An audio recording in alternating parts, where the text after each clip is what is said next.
Barcha qariyalar hamda pensionerlar diqqatiga. Pensiyaga endi chiqmoqchi bo'lgan tanishingizga ushbu xabarni tezda yetkazib qo'ying. Assalomu alaykum, hurmatli tomoshabin. Kanalimizga xush kelibsiz. Videorolikimiz ostida bir dona like hamda podpisatsiya tugmachasini bosib qo'yishni yodingizdan chiqarmang.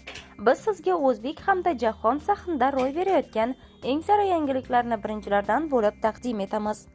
O'zbekistonda pensiyaga chiqish jarayonini yengillashtirish maqsadida fuqarolardan faqat pasport yoki ID karta talab etiladi. Buning uchun mehnat stajini to'liq rasmiylashtirish zarur deb Nova 24.uz xabar berdi. Mehnat stajini MyGov.uz portali orqali tekshirish mumkin. Agar siz hozirda ishlayotgan bo'lsangiz, ish beruvchingizdan avvalgi ish faoliyatingiz raqamlashtirilganligini so'rang. Agar ish beruvchi tashkilot tugatilgani bo'lsa, mehnat stajini tasdiqlash uchun tuman bandlikka ko'maklashish markaziga murojaat qiling. Ishsiz fuqarolar mehnat stajini raqamlashtirish uchun bandlikka ko'maklashish markaziga bepul murojaat qilishlari mumkin. Barcha shartlar bajarilganda pensiya tayinlashda muammolar yuzaga kelmaydi. Ushbu xabarni tezda pensiyaga endi chiqmoqchi bo'lib yurgan tanishingizga yetib borishi uchun o'z hissangizni qo'shing.